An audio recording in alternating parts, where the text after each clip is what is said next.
Huling bahagi ng Paliksahang Urabuto Satsugen. Ang pangkat ng Hokage ay may isa ng panalo at 2 talo, kung kaya't hindi na sila maaari pang matalo. Samantala, si Reka naman ay patuloy pa rin nagsasanay sa ilalim ng pamamahala ni Koku para sa kanilang muling pag-aarap ni Kurei. At upang muling mabuhayan ng pag-asa, kailangan maipanalo ni Lorcan ang susunod na laban. Ikalawang pagtatagpo, Reka laban kay Kurei. Sinisimulan na natin ngayon ang ika-4 na laban. Si Joker na ba ang tuturok sa natitirang pag-asa ng Hokage team? O magpapatuloy ba silang kapag manalo si Lorcan Kogane? Mabilis ka pala, Bubuet. Kogane Anki! Ikalawangan nyo! Biyo!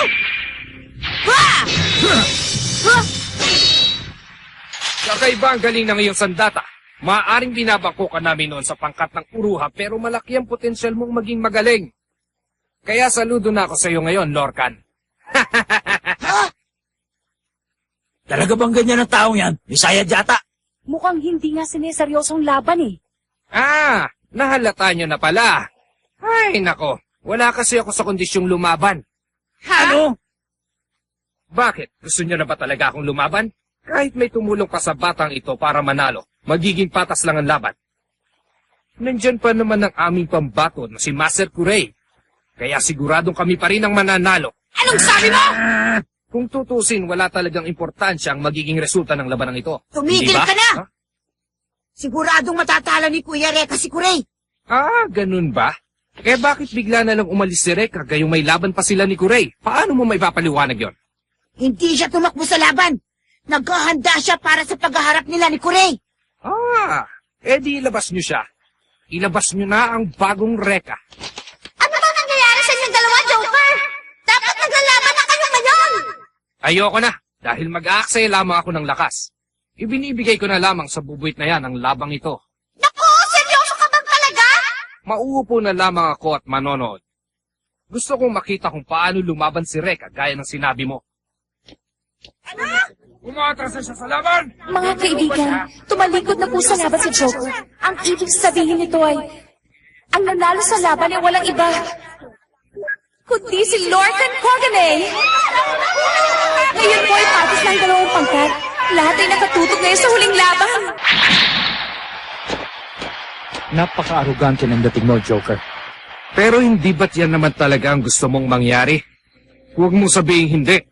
Alam ko ang pagnanasa mong makatapat sa laban si Reka Hanabishi. 4 na raang taon nang naipong galit yan sa iyong kalooban, Master Kurei. Marami ka pang sinasabi. At ngayon, si Jenny na po ang magiging tagahatol para sa ating ika-5 at huling laban. Pero nasaan ang pinagmamalaki na Hokage na si Reka Hanabishi? Nasa si Reka! Lumakas ka na dyan! Hokage team, nasa na ba si Reka Hanabishi? Kurei, mag-usap tayo. May palagay kong natanggap ni Reka na hindi siya mananalo sa akin. Nakapanghihinayang naman. Hindi ko akalaing madali siya matutuwag sa labanan. Kurei, akala mo ba natatakot siyang humarap sa'yo? Lorcan, Siguro akala mo natatakot din ako sa'yo. Patutunayan ko sa'yong hindi. ikaw? Baka hindi mo nakikilala kung sinong kaharap mo. Kilala ko. Ako munang haharap sa'yo bago mo labanan si Kuya Reka. Pahala ka. Bilang dating uruhan na nagtaksil sa akin, ipalalasap ko sa iyong pinakamalupit na parusa. Sandali! Kung ganun, ako munang kalabanin mo. Ha? Pwede ba? Huwag ka masyado mayabang, Dylan. Kayang-kaya ko na siya. Ako na lang lalaban sa kanya. Pagbabayaran niya ang ginawa niya sa atin. Sandali lang. Si Reka ang nakatakdang lumaban para sa inyong pangkat. Hindi pwedeng kayong pumalit sa kanya. Bilang tagapamahala ng paligsahan, payag ako. Ginoong Mori? Huling bahagi na ito ng paligsahan. Hindi tamang mag-disqualify tayo ng mga kalahok. Isa lang ang tanong ko sa inyo. Darating ba si Reka? Siyempre naman, darating siya.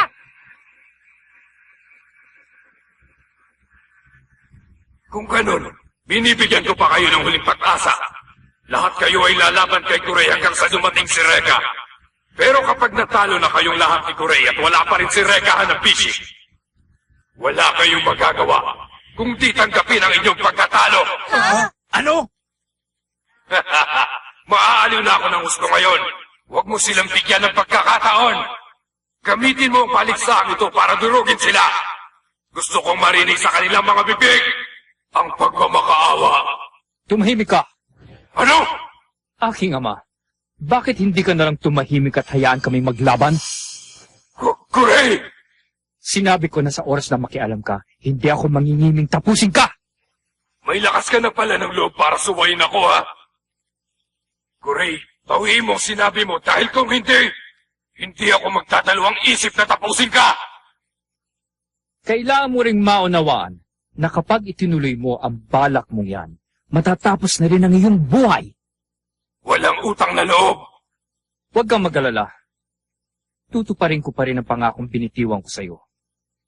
Aaliwin muna ako ng pangkat ng Hokage at pagkatapos, maaari na ring mapasa iyo ang manggagamot na si Ana Yanagi. Subalit huli na ito, dahil hindi na ako lalaban para sa iyo.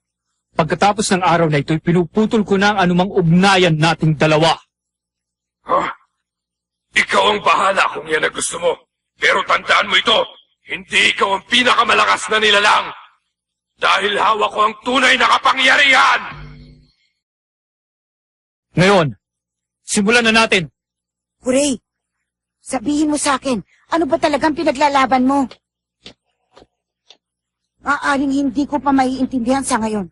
Pero bakit kailangan mauwi sa ganitong lahat? Upang muling ibangon ang ating mundo, sumama ka na sa akin. Mula ngayon, ituturo kitang parang tunay kong kapatid. Kuya Kurey! Alam kong may kabutihan ka pa rin natitira sa loob mo. Pero kailangan mo lang itong itago, hindi ba? Ngayong tumiwalag ka na kay Ginoong Augustus Mori, pwede ka na hindi maging masama, Kuya Kurey. Tama ba ako? Ano? Sabihin mo, tama ako! Lorcan, yan lang ba ang gusto mong sabihin? Ha? Yung sagot ko!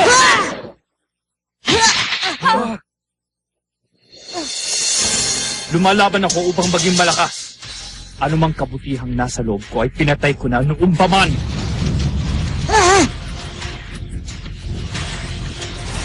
Ibang klase! Ang apoy! Apoy din ang kanyang kapangyarihan. Pero hindi katulad ng apoy ni Reka. Ang apoy ni Kurey ay parang katulad ng isang malamig na apoy. Malamig na apoy? Sige, pagbibigyan kita. Sa bagay, isang hangal lamang ang susunod sa taong nag-iwan sa kanya mga kasama. Sa palagay mo ba'y babalikan pa kayo ni Reka? Tumahimik ka na!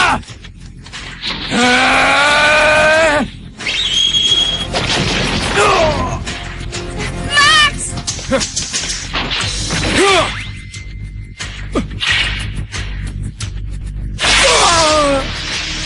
Anino? Nalilang ka ng sarili mong ginagawa.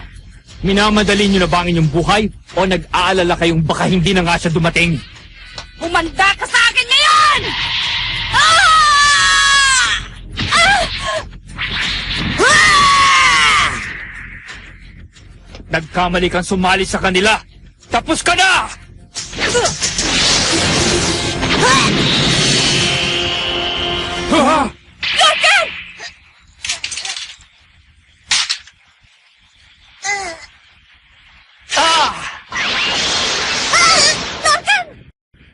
Hindi! Hindi! Ano yun?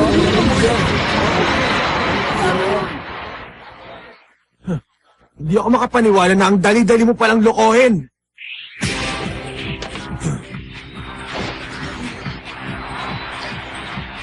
Kuya Reka! O ano, bilib ka na ba ngayon sa kaya kong gawin, Kurey? Ito isang ilusyon. Yan ang aking Illusion Flame Dragon. Si Rui ang Katanashi. Ayos, Reka! Nakabalik ka rin sa wakas! Pasensya ka na, Lorcan, kung medyo natagalan ako, ha? Pero palagay ko, kaya ko nang harapin si Kurey ngayon. Walang problema. Basta huwag ka patatalo, ha? Hindi ako patatalo, no? May tungkulin ako bilang ninja sa aking prinsesa.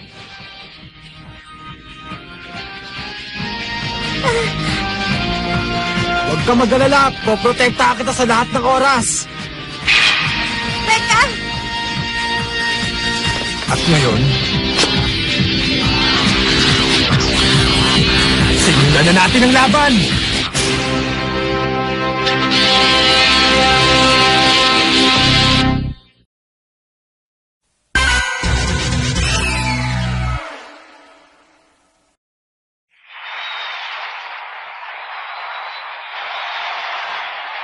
Mukhang matinding pagsubok ang dinaanan niya. Teka muna, Reka. Anong klase bang pagsasanay ang ginawa mo para sa labang ito? Wala naman. Napasobra lang yata ako ng pagsasanay para makasigurong matatalo ko na si Kuray. Sumali ako sa paligsahan ito para sa'yo, Kuray. Dahil ngayon ang huling araw na makikita ko ang napakasama mong mukha. Tumahimik ka na, kutong lupa. Nagsanay ako mabuti bilang paghahanda sa ating paghaharap. Tapos yun pala iinsultuhin mo lang ako. Siguro ganyan din ang tingin mo kay Lorca noon. Masahol pa sa kapatid ang turing niya sa'yo noon. Nagtaksil siya sa uruha, kaya dapat lang na parusahan siya. Sama mo. At ngayon, ang laban sa pagitan ni Nakuri at Reka para sa huling laban ng paligsahan. Huling laban?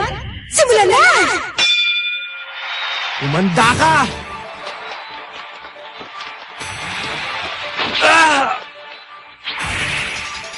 Homura! Saya! Nadare!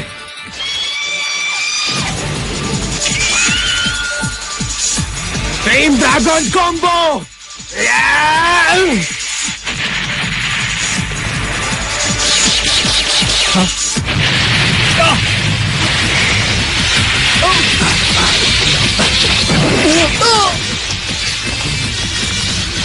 Lapit! Ang pambungad na ataking ginawa ni Reka ay bagong kombinasyon ng kanyang Flame Dragon. At ngayon lang po natin ito nakita. Ang galing mo talaga, Reka! Mukhang nasulit ang ginawa niyang pagsasanay kanina. Madali na niyang nakokontrol ang mga Flame Dragon ngayon. Huwag na huwag po siyang pakakawalan, ha, Reka? Oo ba?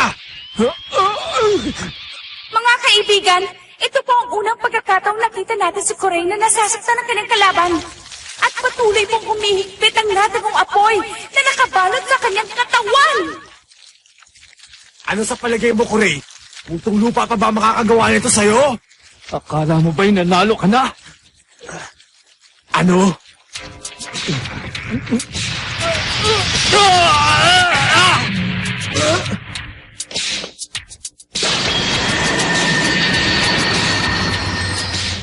Nako naman, lumang tugtugi na yan eh.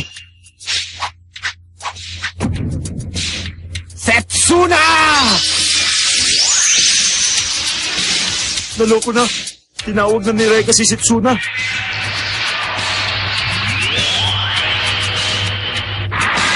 Baliwala, Master Kuray. Si Setsuna ay bulag na Flame Dragon. Makikita ka niya sa ibang paraan. Gaya ng taong bulag.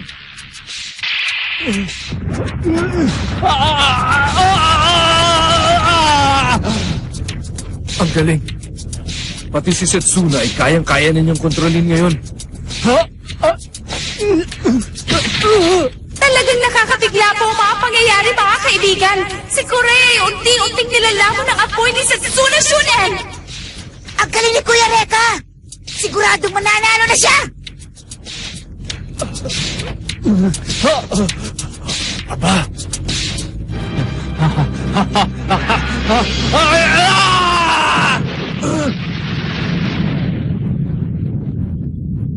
Ha? Ano nangyari? Ang apoy ng dragong si Setsuna. Natalo! Siguro naman may baka pang pinag-aralan sa iyong mga pagsasanay. Ang isang taong kumokontrol sa apoy ay hindi madaling magagapi ng apoy. Nakapanghihinayang. Kahit naabot mo na ang antas na iyong kinalalagyan, hindi mo pa rin ako matatalo ng lubusan. Buhay ako hanggat hindi namamatay ang apoy na pumuprotekta sa akin. Teka, kilala ko yan ah! Nakita ko na yan minsan! Kurenay! Siya yung babaeng pinaslang ni Ginoong Augustus Mori. Tataka nga ako kung bakit hindi mo pa inilalabas si Kurenay. Pero nung huli kami nagkita, hindi pa rin niya ako natalo, kahit na mahina pa ako nung lumaban. Mahal kong Kurenay, ito na ang araw mo. Durugin mo na siya!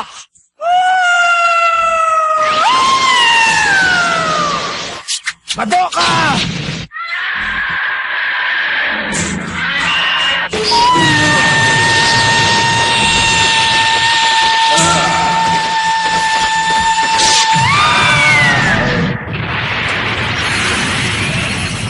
Ang harang na ginawa ni Madoka! Nasira! Reka!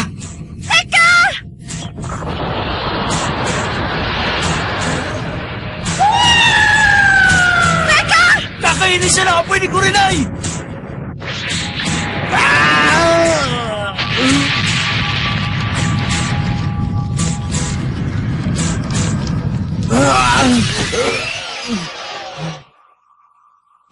Reka, dito magwawakas ang lahat. Lasapin mo ang sakit ng mawala ng minamahal sa buhay. Kurenay, inaamin kong malakas siyang talaga. Asar! Reka, ito na ang pagkakataon mo para ipakita sa kanila. Ang boses na yun, galing sa matandang si Coco. Tawagin mo na ang lahat ng 7 dragon. Pag nagawa mo yan, doon lamang lalabas ang ika-8 dragon. Kawalong dragon? Yan ay kung may natitira ka pang lakas para gawin yon at pagtiisan ang sakit. Kung ganon, gagawin ko. Para mailigtas ang aking prinsesa, pagtitiisan ko ang lahat.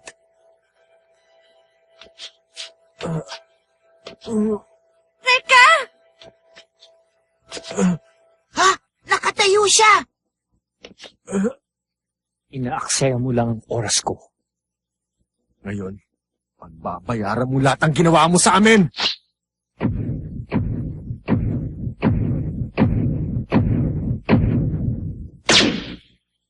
Seven Dragons, labas!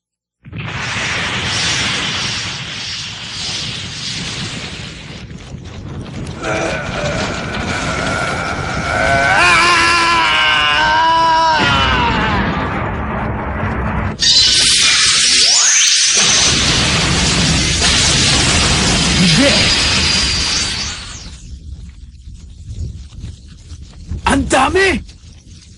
Tinawag niyang 7 dragon na sabay-sabay. Sige na!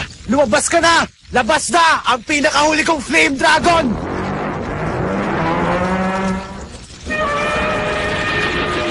Yan ang ika-8 dragon. Salamat, Obeshi! Salamat at lumabas ka na rin! Nagkakamali ka, Reka. Hindi ako lumabas para tulungan ka sa iyong laban. Ano? Lumabas ako para manood. Ikaw at si Kurei. Ang laban ng dalawang magkapatid. Dahil ang mananalo sa labang ito, ang siyang magiging tunay na Flame Master. Ano, Reka? Kung nais mong makamit ang aking kapangyarihan, talunin mo siya sa abot ng iyong makakaya. Iniwan ka na ng natitira mong pag-asa. Tapos ka na ngayon, Reka. Kung ganon, wala na akong ibang paraan kundi...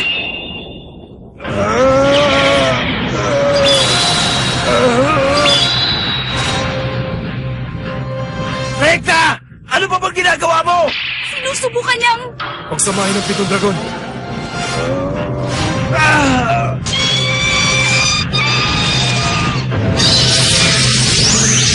Ano yan?